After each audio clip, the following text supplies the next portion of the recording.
পিতামাতার সঙ্গে খারাপ আচরণ করলে নগদ আল্লাহ শাস্তি দেন।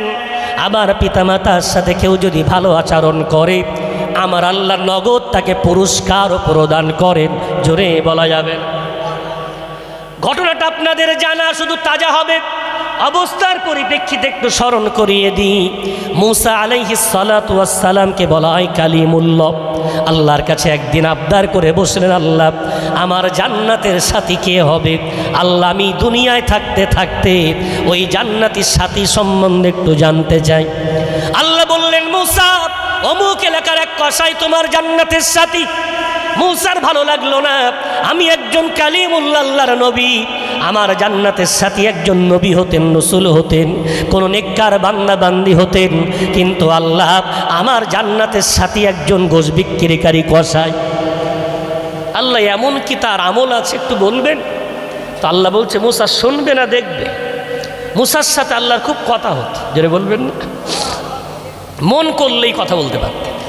তো মুসা বলছে আল্লাহ দেখলে ভালো হয়। তো আল্লাহ বলছে যাও অমুক এলাকায়, সকাল সকাল যাবে, ও সারাদিনের কাজকর্ম দূর থেকে ফলো করবে, দেখবে। মুসা গেছেন।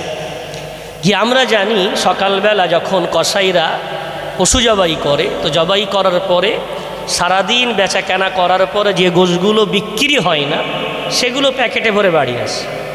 কিন্তু এ কসাই অন্যরকম, সকালে পশু জবাই করেই ভালো ভালো গোশগুলো কেটে প্যাকেটে ভরছে। যেটা বলবেন না, আমাদের সমাজে একটা নিয়ম আছে, বলে এখনো বউনি হয়নি বাড়িতেও দোকানের খাবার দেওয়া যাবে না, বেদাত, কঠিন হারাম।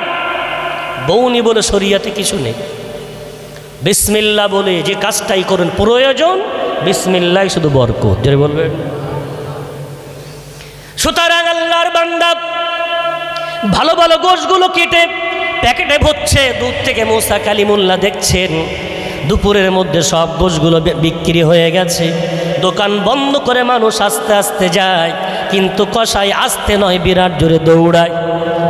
মুসা আশ্চর্য, দৌড়ায় কেন? পিছনে ধাওয়া করলেন। দূরে, অনেক দূরে দাঁড়িয়ে ওর পিছন থেকে ধাওয়া করে এক জায়গায় দাঁড়ালেন। দেখলেন জঙ্গলের মধ্যে ছোট্ট একটা কুঠির, কুঠিরের মধ্যে কসাই ঢুকলো। ঢোকার পরে হাঁড়ি পাতিনি বার করে, কড়া বার করে উনানে রান্না চাপিয়ে দিল। খুব ব্যস্ততার সাথে তাড়াতাড়ি চতুর্দিক থেকে কাঠ ঠেলে ঠেলে রান্না করলো। রান্না করার পরে হাঁড়িগুলো নামালো।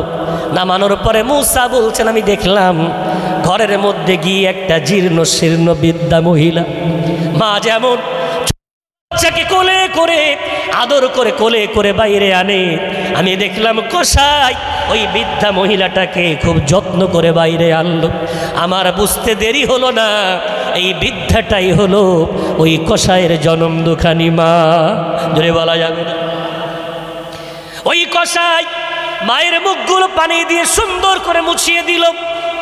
সন্তানকে মা যেমন এক হাত মাথার তলায় দিয়ে তাকে গালের মধ্যে খাদ্য দেয়, ঠিক তেমনই ভাবে কসাই আমি দেখলাম কড়া থেকে গোশগুলো তুলে তুলে নিজের মুখে নিয়ে নরম করে চিবিয়ে চিবিয়ে ওই মা জননীর মুখে যখন দেয়, মা খাদ্য খায় আর বলে আল্লাহ তুমি না মায়ের দোয়া ডাইরেক্ট কবুল করে দাও।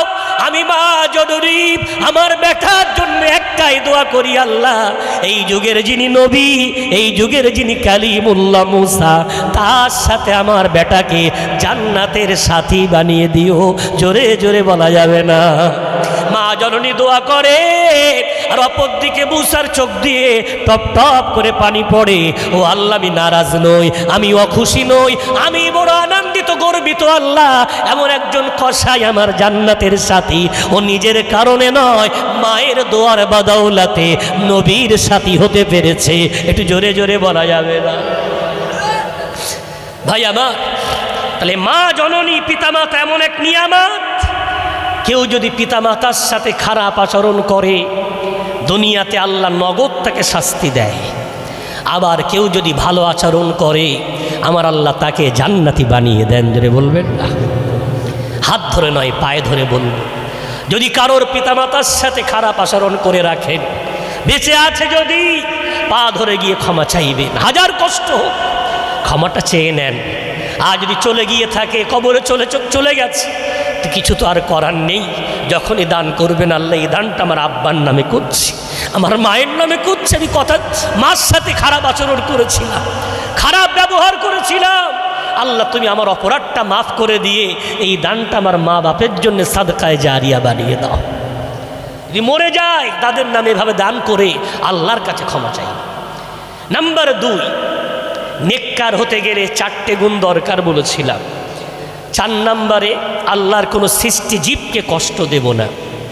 3 নম্বরে আল্লাহর কোনো বান্দা বান্দিকে বিশেষ করে পিতামাতাকে কষ্ট দেব না। 2 নম্বরে আমি আমার দ্বারায় পৃথিবীর শ্রেষ্ঠ মহামানব সাইয়্যিদুল মুরসালিন হাবিবুল্লাহ জনাবে মুহাম্মাদুর রাসূলুল্লাহ সাল্লাল্লাহু আলাইহি ওয়াসাল্লামকে কষ্ট দেব না। ভাই আমার, আজকে বিশ্ব নবীকে আমরা কষ্ট দিচ্ছি না আনন্দ দিচ্ছি? আমরা জানি সহি হাদিস থেকে প্রমাণিত বিশ্ব নবী সহ সমস্ত আম্বিয়ারা কবরে তারা জীবিত। যেটা বলবেন না, এই যে একটু আগে সালাম কিয়াম করছিলেন, ফজিলাত কি? সালাম যদি কেউ বিশ্বনবীর রওজার পাশে দাঁড়িয়ে দেয়, আসসালাতু আসসালামু আলাইকা ইয়া রাসূলুল্লাহ, তো আমার রাসূল সরাসরি ওই আওয়াজটা শুনতে পেয়ে কবর থেকে রওজায় আতাহার থেকে তার সালামের উত্তর প্রদান করেন। জোরে বলবেন। আর কেউ যদি দূর থেকে রসুলকে সালাম পাঠায়, তো ফারিস্তা সালামটা নিয়ে যায়, নিয়ে গিয়ে বলে, ইয়া রাসূলুল্লাহ, ইয়া হাবিবাল্লাহ, অমুকের বেটা অমুক অমুক খানদান থেকে আপনার জন্য দরুদ ও সালামের নজরানা পাঠিয়েছে। আমার রসুল সেটা শোনার পর ফারিস্তা মারফাত দোয়া ওই ব্যক্তির জন্য আমার রসুল আবার পাঠিয়ে দেন। যদি বলা যায়,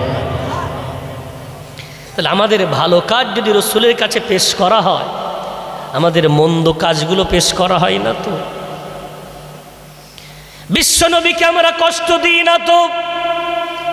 আজ আমার নবীকে যদি কষ্ট দিলাম, ওই উম্মত হয়ে কি লাভটা হলো?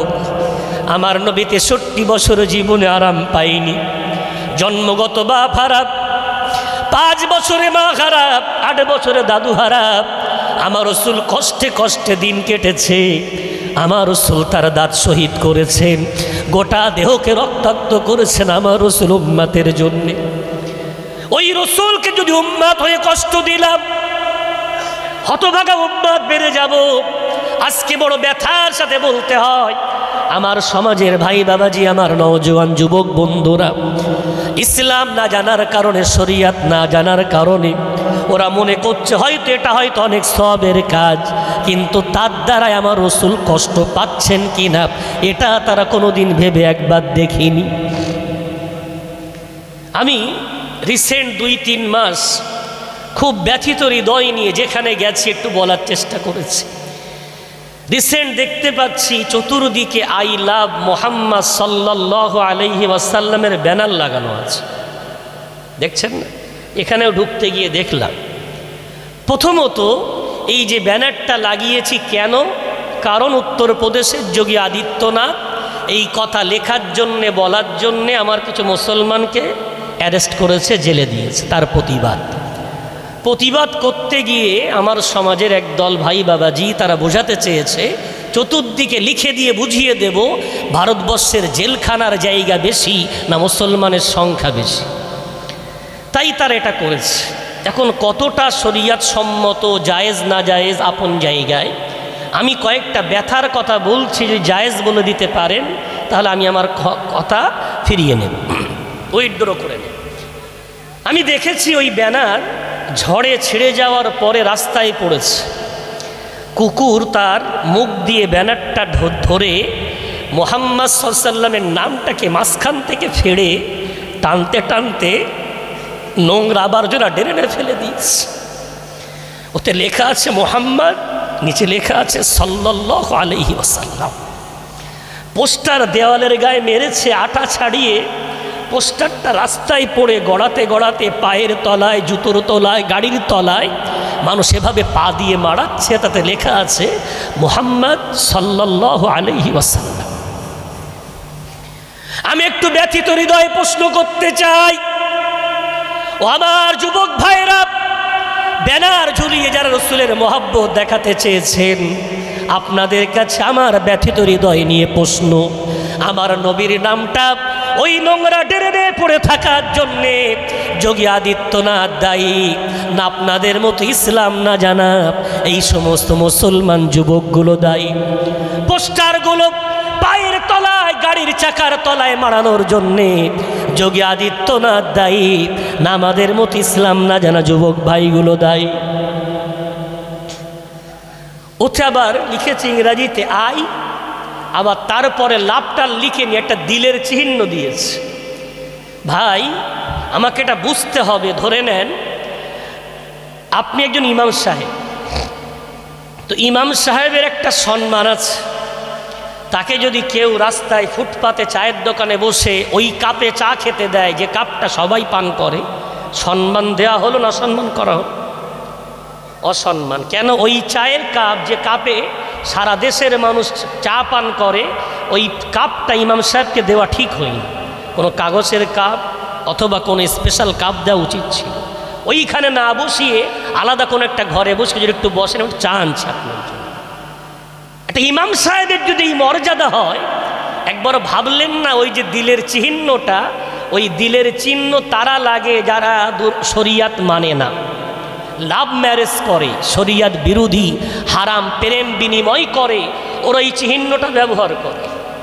আর সেই চিহ্নটা আমার রসুলের নামের আগে, ইস একবার মনে কষ্ট এলো না? তুমি হৃদয়ের ছবি ওখানে দিতে গেছো, যে হৃদয়ের ছবিটা হারাম জায়গায় গুনার জায়গায় ব্যবহার করা হয়, তুমি সেই চিহ্নটা ওখানে দিলে। একবারও তোমার বিবেকে সাড়া দিল না? আরশে আজিমে লা ইলাহা ইল্লাল্লাহর পাশে নূহ নবীর নাম লেখা নেই, ইব্রাহিম নবীর নাম লেখা নেই, মুসা কালিমুল্লাহর নাম লেখা নেই, ঈসা রুহুল্লাহর নাম লেখা নেই, ইউসুফ ইয়াকুব জাকারিয়া কারোর নাম লেখা নেই। ওই লা ইলাহা ইল্লাল্লাহর পাশে যদি লেখা থাকে আমাদের নবী সরওয়ারে কায়নাত মুহাম্মদ সাল্লাল্লাহু আলাইহি ওয়াসাল্লামের নামটা লেখা, একটু জোরে বলা যাবে?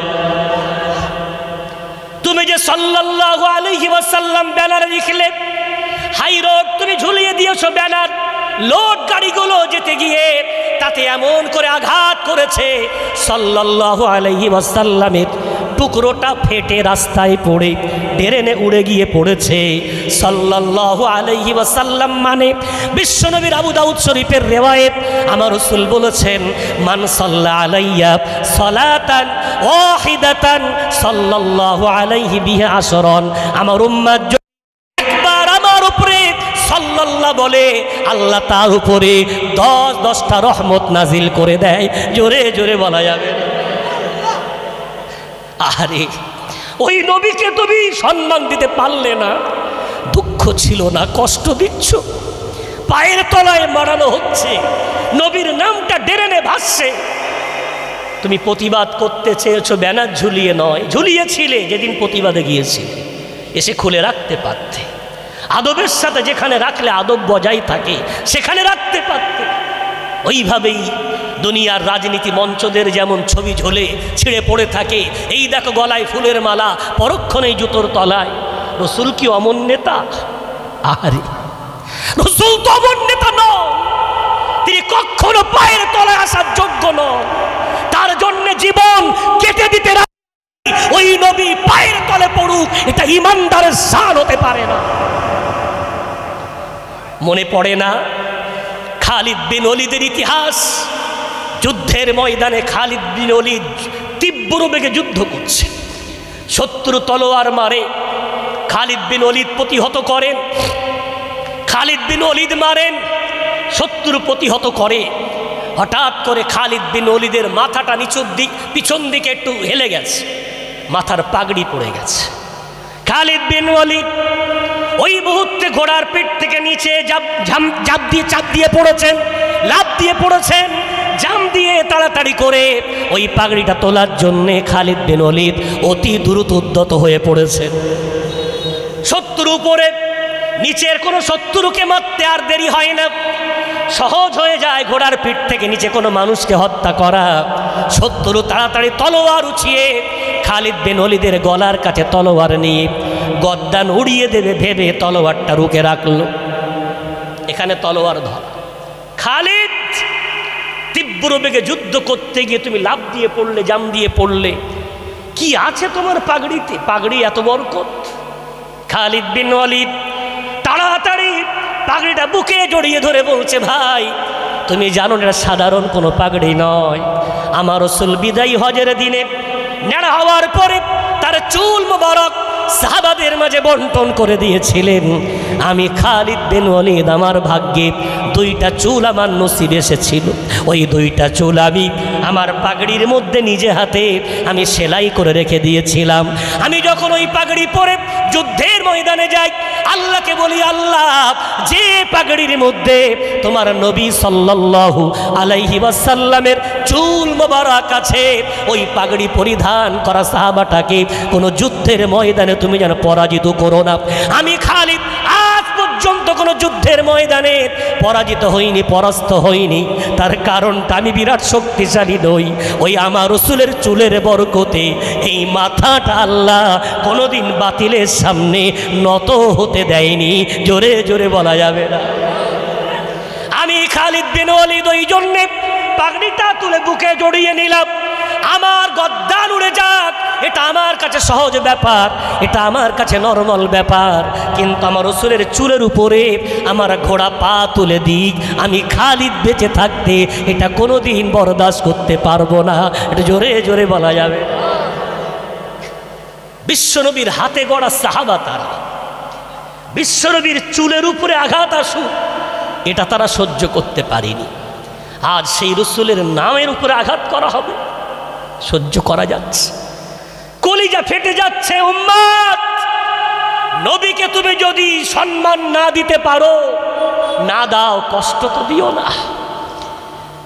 আমি বলি আমার যুবক ভাইদেরকে, কোনো কাজ করার আগে একটু আলেমদের কাছে জানবেন, বুঝবেন। সামনে এখনো অনেক এমন করে আপনাদেরকে বিভেদ সৃষ্টি করে আপনাদেরকে লেলিয়ে দেয়া হবে রাসূলের উপরে অপরাধ করার জন্য। ব্যানার ঝুলিয়ে সাফাত পাওয়া যাবে কি না আমি কোনো হাদিসে দলিল পাইনি। পোস্টার লাগিয়ে নাজাত পাওয়া যাবে কি না আমি অযোগ্য হওয়ার পরে দাবি করে বলতে পারি, মনে হয় কোনো প্রমাণ পাওয়া যাবে না। তবে আমি একটা ছোট্ট রাস্তা বলতে পারি। সে রাস্তাটা কি? ও যুবকের দল, ও আমার নবীর আশিক, ব্যানার ঝোলাতে অনেক টাকা ব্যয় হয়েছে, কয়েকদিন মিটিং মিছিল করতে অনেক টাকা ব্যয় করেছে।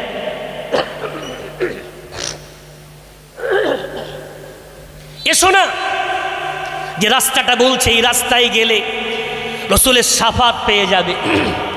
রাস্তাটা কি?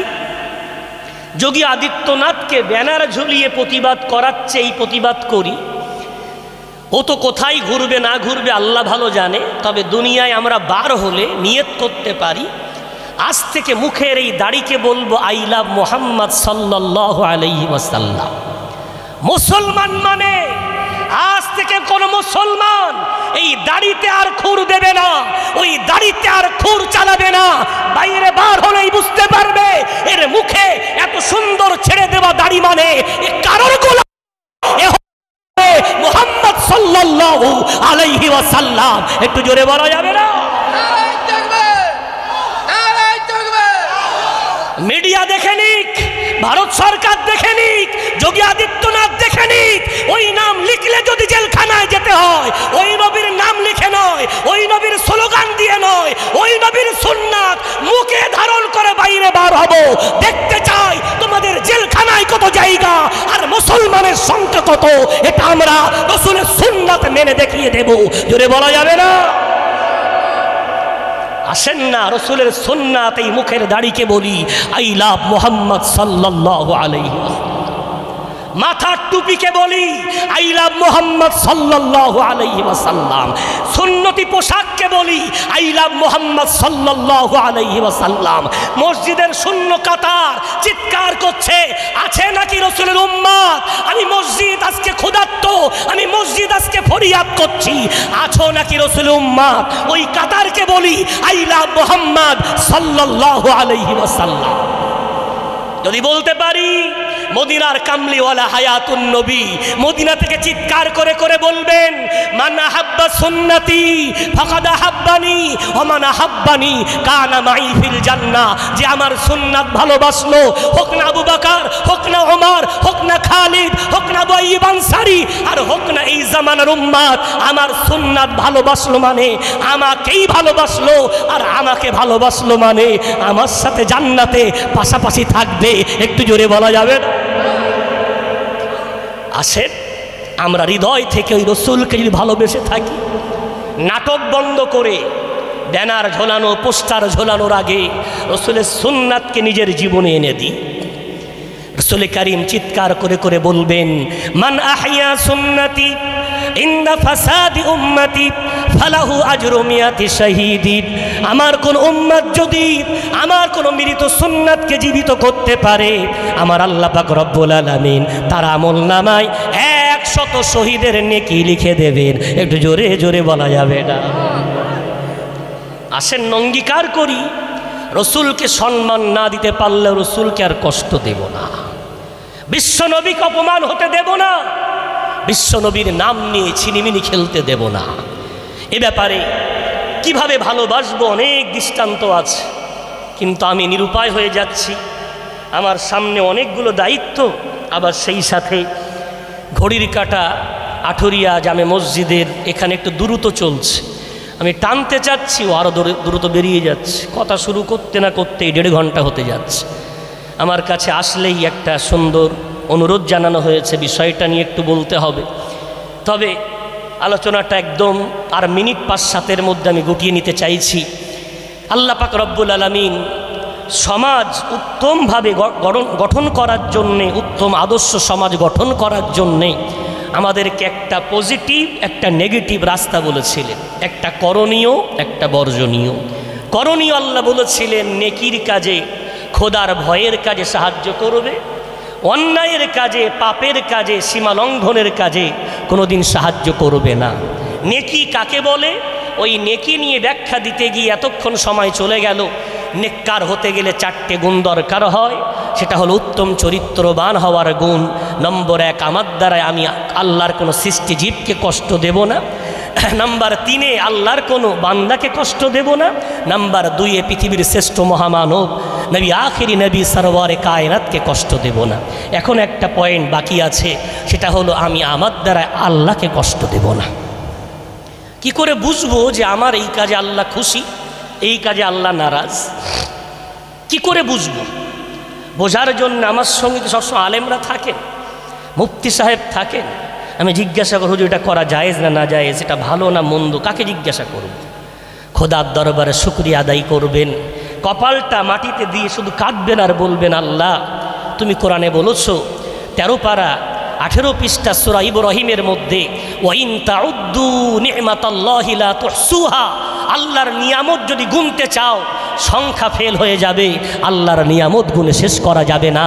তার মধ্যে সর্বশ্রেষ্ঠ নিয়ামত আল্লাহ কোনোদিন তোমাকে বলিনি, কোনোদিন চাইনি, তারপরেও আল্লাহ তুমি আমাকে ইমানদার বানিয়েছো, মুসলমান বানিয়েছো, এটা হলো সবচেয়ে তোমার বড় নিয়ামত। একটু জোরে বলা যাবে?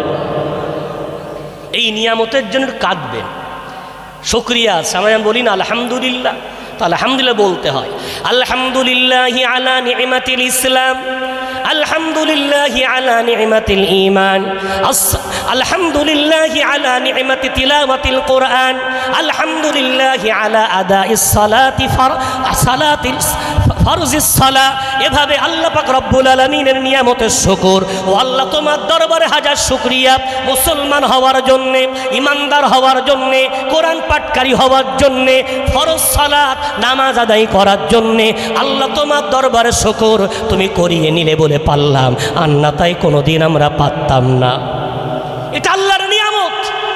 এই যে নিয়ামত আল্লাহ দিয়েছেন, ইমানদার যারা, আল্লাহ তাদের এখানে একটা মেশিন বসিয়ে দিয়েছে। আমাদের মোবাইলে যেমন মেসেজ আসলে হয় কাপে ভাইব্রেশন করা থাকলে, অথবা টিং টিং করে নোটিফিকেশানের মিউজিক বাজে, আমার ওর দ্বারায় বুঝে ফেলি আমার মোবাইলে কোনো মেসেজ এসে।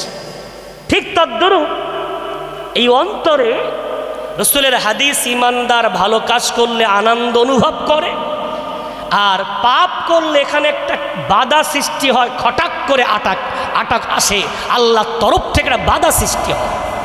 কোথায়? এখানে। রাসূলের হাদিস। সাহাবা প্রশ্ন করলেন, ইয়া রাসূলুল্লাহ, ইয়া হাবিবাল্লাহ, আমাল ইসমু, গুনাহ কাকে বলে, নাফরমানি কাকে বলে, আল্লাহ নারাজ হয়ে যায় এমন কাজ, সেই কাজটার নাম কি? আমার রাসূল বললেন, মা হাকা ফি নাফসিকা ওয়া কারিতা আইয়াত্তালিয়া আলাইহিন নাস। গুনাহ বলা হয় যেটা করতে গেলে মনে বাধা আসে, তোমার ভয় লাগে কেউ দেখছে না তো, এমন প্রতিটি কাজ করা ছেড়ে দাও, তুমি নেককার হয়ে যেতে পারবে। এই কাজগুলো ছেড়ে দেওয়াটাই হলো গুনাহ। এই কাজগুলো ছেড়ে দেওয়াটা, এই যে খটকা দিচ্ছে, এগুলোই হলো সব পাপ। কোনো ভাই বলতে পারবেন না, ইমানদার যিনি, যে বিড়ি খেতে গেলে আমার মনে একটা বাধা আসে। আমি আমার জীবনে এক দুজন না, বহু মানুষকে দেখেছি, ভালো দাড়িওয়ালা নামাজি, খুব মহব্বত করে। এখন কোনো দিন আমি হঠাৎ করে তার গ্রামে চলে গেছি, উনি তো জানতেন না আমি যাব, তো কাজ করতে করতে সবে সুখ টান দিয়ে স্যার আমাকে দেখে ফেলেছে, তাড়াতাড়ি করে ফেলে দিয়ে পা দিয়ে চটকাচ্ছে। তো ভাই, জায়েজ হতো পানি পান করতে গেলে কেউ ফেলে দেয়? কথা বলে, পানি কেউ ফেলে না, কলা খেতে গেলে কেউ ফেলে দেবে? এই যে ফেলে দিয়ে পা দিয়ে চটকাচ্ছে মানে কি? মনে খটকা এসেছে, গোনা করছে, হুজুর দেখে ফেলছে। কথা বোঝা যাচ্ছে? তাহলে সামান্য একটা অপরাধ, পাপ যদি বান্দা করে খটকা দেবেই, এটা আলাদা বিষয়। মোবাইলে যার অনেক মেসেজ আসে, মাঝে মাঝে মেসেজ আর পড়ে না, দেখে না, তো বন্ধুরা বলে, কী রে তোর মেসেজ পড়ার উত্তর দিল না, দেখার সময়ই নেই। তো অনেক সময় গোনা করতে করতে এত গোনার দাগ পড়ে যায় অন্তরে, গোনা যে ওটা গোনা এটা বান্দার মনে হয় না। পূর্বের জামানায় ছেলে মেয়ে দেখতে গেলে দাদারা দেখা দেখি সব কমপ্লিট। এখন পূর্বে মাটির বাড়ি হতো, আর ওই সেই কি কাদা বলে, কি বলে, নেপলে ভালো চকচক করে, হ্যাঁ নেকো মাটি দিয়ে ঘর করলে খুব সুন্দর চকচক করতো। তো ছেলে মেয়ে দেখতে গেলে মায়েরা, দাদিমারা ঘরটা ভালো করে সুন্দর করে নেপে রাখতো। বসতে গেলে তক্তা বসে সব বেডশিট, আবার বালিশের উপরে সেই সুন্দর কবিতা লেখা ওই বালিশের কভার দিয়ে সাজিয়ে দিত। ওরা তো জানতো না যে কি দেখবে আর কি জিজ্ঞাসা করবে। তো একদল চালাক দাদারা ছেলে মেয়ে দেখার পরে বলতো, তোমাদের হারিকেনটা একটু আনো দিন। হারিকেন দেখে বাড়ি এসে বলছো, কাজ আর হবে না। সর্বনাশ! কি ব্যাপার দাদা, দেখলেন কি, মেয়ে পছন্দ হলো, মিষ্টি দিলেন, টাকা দিলেন, কাজ হবে না মানে? তো বলছে, বেটা বুঝবি না তুই। বলেন। তো বলছে, যেই বললাম হারিকেনটা আনো, কোথা থেকে বার করলো বলতো? তক্তপোষের তলা থেকে। কি দেখলেন? দেখলাম হারিকেনের কাছে এত কালি পড়েছে, সপ্তাহখানেকও কাজ মোছা হয়নি। আমরা এটা খুব ভালো জানি, যে বাড়ির নারী সম্ভ্রান্ত ভদ্র মহিলা, ওর সারাদিনের কাজের মধ্যে একটা কাজ হলো সন্ধ্যার আগে হারিকেনের কাজটা মোছা। আর যে বাড়ির মহিলা ভদ্র নয়, অভদ্র, সম্ভ্রান্ত পরিবারের নারী না, ও দাঁড়িয়ে 3 ঘন্টা গল্প করলেও ওর হারিকেনের কাজ মোছার সময় নেই। প্রতিদিন বলে কালকে মুছবো, এই করতে করতে 1 সপ্তাহ। এখন আমরা আসবো বাইরে, হারিকেনের কাজটা নোংরা, এত ঘর বাড়ি নেপেছে, ওটা ধুইও নি, মুছিও নি, তক্তের তলায় ঢুকিয়ে দিয়েছে। যে বাড়ির মা নোংরা, তার মেয়ে যদি আমার বাড়ি নিয়ে যায়, ওরম নোংরা হবে, ওই জন্য কাজ হবে না। তা হারিকেনের কাজ দেখে পূর্বের জামানার দাদারা কাজ হবে কি হবে না নির্বাচন করতেন। এটা একটা হাদিস থেকে ইশারা পাওয়া যায়, মুসলিম শরীফের হাদিস। বান্দা গোনা করলে এখানে একটা কালো দাগ পড়ে। কোথায়? বান্দা যেই অন্যায় করে, অপরাধ করে, গোনা করে, কালো দাগ যেই পড়ে যায়, বান্দা যদি তৎক্ষণাৎ তওবা করে নেয়, ওই সম্ভ্রান্ত নারীর মতো, পাক্কা ইমানদারের মতো যদি তওবা করে নেয়, সঙ্গে সঙ্গে আল্লাহ তওবার পানি দ্বারায় ওই পাপটাকে আল্লাহ মুছে দিয়ে ইমানের কাজটাকে চকচকে ঝকঝকে করে দেয়। জোরে জোরে বলা যাবে না। আর বান্দা যখন গোনার উপরে গোনা করে, ওর কালির দিকে কোনো ভ্রুক্ষেপ থাকে না, অন্যায়কে অন্যায় মনে করে না, গোনাকে গোনা মনে করে না। ওর ওই কালি পড়তে পড়তে একটা সময় আসে, ওকে আমার আল্লাহ ইসলাম থেকে বঞ্চিত করে ওর অন্তরে আল্লাহ মোহর লাগিয়ে দেয়। পারা নম্বর 1, পৃষ্ঠা নম্বর 2, সূরার নাম সূরা বাকারার মধ্যে আল্লাহ বলেন, আল্লাহ পাক রব্বুল আলামিন বলেন, খতামাল্লাহু আলা কুলুবিহিম ওয়া আলা সামঈহিম ওয়া আলা আবসারিহিম গিশাওয়া ওয়া লাহুম আযাবুন আযীম। আল্লাহ বলছেন ওই সমস্ত পাপীরা যারা পাপ করার পরে পাপকে পাপ মনে করে না, আসলে মনে করে না নয়, বরং আমি আল্লাহ ওদের অন্তরে মোহর লাগিয়ে দিয়েছি, ওদের কানে পর্দা ফেলে দিয়েছি, ওদের চোখের সামনে পর্দা টানিয়ে দিয়েছি। ওই জন্য ওরা আর গোনাকে গোনা মনে করে না, আসলে আমি আল্লাহ মোহর লাগিয়ে দিয়েছি বলে ওরা গোনাটা গোনা এটা আর বুঝতে পারে না। কারণটা ওরা হলো জাহান্নামী, জাহান্নাম ওদের জন্য ওয়াজিব করে দিয়েছি বলে ওরা আর তওবা করার সুযোগ পায় না। জোরে বলি নাউযুবিল্লাহ। এই যে গোনা মনে খটকা দেয়, আঘাত আসে, এটা ছেড়ে দিলেই আল্লাহ খুশি। যেটা বলবেন না আমি আমার দ্বারাই আল্লাহকে কষ্ট দেব না, এটা অন্তরে যেই বান্দা আনবে ওই বান্দার বেনামাজি হতে পারবে, রোজা ছাড়তে পারবে, মিথ্যা বলতে পারবে, ওই বান্দা কোনো দিন কেনা বেচায় কাউকে ঠকাতে পারবে। বাজারে গিয়ে সুন্দর দাড়িতে মেহেন্দি লাগিয়ে আছে, বাজারে সবজি ক্রেতা এসে জিজ্ঞাসা করছে চাচাজি ভালো আছেন, অনেক দিন পরে বাজারে এলেন, বলে হ্যাঁ বাবা অনেক দিন সবজি হচ্ছিল না, এই হলো ক্ষেত থেকে তুলে আনলাম। তো সুন্দর করে সব প্যাকেট সাজানো, বেগুন আছে, পটল আছে, ভালো ভালো ফসল। তো বলে চাচাজি সব তো পটল এমন, সব বেগুন তো এমন। বলছি একদম সব একদম সুন্দর, অত তলার দিকে পোকা বেগুন, তলার দিকে ছোট পটলও আছে, কি বলো সব একই রকম। আপনি বলতে পারলেন না বাবাজি আমি ক্ষেত থেকে তুলেছি, গাছের ফসল তো একই রকম হয় না, ছোট বড় সব আছে, পছন্দ হলে নাও, আমি অত গ্যারান্টি দিতে পারবো না, তুলে এনেছি বাবা। 5 টাকা কম হতো কিন্তু আপনার বরকত থেকে বঞ্চিত হতেন না। রাসূলের হাদিস, বেচাকেনা করতে গিয়ে সত্য বলবে আল্লাহ বরকত দিয়ে দেবে, আর বেচাকেনায় মিথ্যা যদি বলো দুটো পয়সা নিয়ে বাড়ি আসতে পারবে কিন্তু বরকত থেকে বঞ্চিত হয়ে যাবে। কীভাবে বঞ্চিত হলো? চাচাজি সবজি বিক্রি করে আজকে 5,000 টাকা বাড়ি এসেছে, এখন ডাক্তার দেখাতে গেছে, সুগারের ঔষধ খেতে হয় অথবা হার্টের কোনো বড়ি খেতে হয়, ডাক্তার দেখাতে গিয়েছে। তো ডাক্তার দেখিয়ে বাইরে এসছে 3,000 টাকা ঔষধ এবং বিভিন্ন খরচ খরচা। ঔষধ কিনে বাইরে এসে দেখছে তার গ্রামের এক ছেলে ওখানে, ভাই বেটা তুমি এখানে? বলছে আমি তো ওই পাশের মেডিকেলে থাকি, মেডিসিনেতে থাকি। তো দেখি কোথায় এসেছিলেন? এই ডাক্তার দেখিয়েছেন? বলে হ্যাঁ ভালো ডাক্তার। ঔষধ এত কিনেছেন কেন? বলি কেন? ডাক্তার বললো যে সব কিনতে হবে, না হলে ভালো হবে না। কপালে হাত দিয়ে দুস আমাকে একটু বলবেন, 3,000 টাকা ঔষধ 2,000 টাকা হয়ে যেত। আপনি ওই যে সবজি ব্যবসায়ী 1,000 টাকা বেশি ইনকাম করেছিলেন, কোথায় বেরিয়ে গেল? মেডিসিন কিনতে গিয়ে। বুঝতে পারবেন না কোথা দিয়ে যাবে। জি, রাজমিস্ত্রি কাজ করে 12টার সময় যা মশলা আছে আর একটু ফেললে 2টো পর্যন্ত কাজ চলে, কিন্তু আর মশলা ফেলবেন, ওটাকেই ঘুরিয়ে ফিরিয়ে কি বলে প্লেটগুলো নিয়ে নাড়ানাড়ি করছে, বারবার উঠছে নামছে, পেশাব করতে যাচ্ছে, দেখো ওই মশলাটাই 2টো 15 টেনে নিয়ে যেতে পারে। নিয়ে যাও, 500 টাকা তুমি ঘর মালিককে ফাঁকি দিয়ে ইনকাম করবে, ভেবে রেখো তোমার একদিন অসুস্থতা আসলে অন্যের কাছে যাবে, ওই 500 টাকার জায়গায় 2,000 টাকা তোমার বেরিয়ে যাবে। কেন? কামা তুদিনু তুদান, জাইসি কারনি ওয়াইসি ভারনি, যেমন করবে তেমন ফল পাবে। কেউ কারো ঠকাতে পারে না। তুমি মনে করছো অন্যকে ঠকাচ্ছি, তুমি নিজেই ঠকছো, বুঝতেও পারবে। ভাই আমার, বাপজি আমার, রব্বুল আলামিন কিসে খুশি হন, কিসে নারাজ হন অন্য কাউকে জিজ্ঞাসা করা লাগবে না, কোনো মুফতি লাগবে না, কোনো আলেম লাগবে না, অন্তর্মুখ থেকে জিজ্ঞাসা করবেন। নামাজ পড়লে আল্লাহ খুশি, নামাজ না পড়লে কে নারাজ? কেউ বলবে না, মন বলে দেবে। রোজা রাখলে আল্লাহ খুশি, রোজা না রাখলে কে খুশি না? দুনিয়ার সবাই খুশি, বাপ মা খুশি, স্ত্রী খুশি, খুশি না একজন, তার নাম হলো আল্লাহ। তাহলে নেককার হতে গেলে 4টে গুণ আনতে হবে।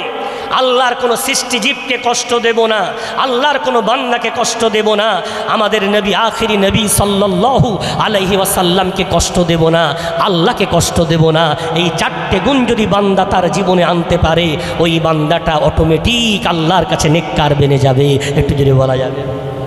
আজকের এই মাহফিল এই জন্যে যে আমরা যেন এখান থেকে মাদ্রাসায় পড়তে পারিনি, মক্তবে যেতে পারিনি, আলেম ওলামাদের সোহবতে যাওয়ার সুযোগ হয়নি, অন্তত পক্ষে এই জলসাগুলোকে আমাদের জীবনের উন্নতির চাদর মনে করে যে কথাগুলো বিরাট দামি, ওগুলো অন্তরের মণিকোঠায় রেখে একটু উন্নতি আনার চেষ্টা করব।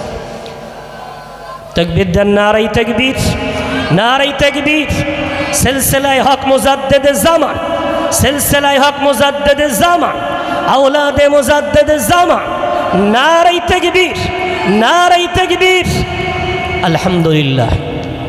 দেখছেন আমাদের জলসার মধ্যমণি আলা হযরত ফুরফুরা শরীফ থেকে, যার হাত দ্বারা আজকে আখিরি মোনাজাত হবে ইনশাআল্লাহ, দাদা হুজুর পীর কেবলা রহমাতুল্লাহ আলাইহির খানদানের উজ্জ্বল নক্ষত্র আপনাদের মাঝে এসে গেছেন। যারা ছড়িয়ে ছিটিয়ে আছেন বিলম্ব না করে মজলিসে চলে আসেন। আমার আলোচনা আমি শেষের দিকে এনে ফেলেছি।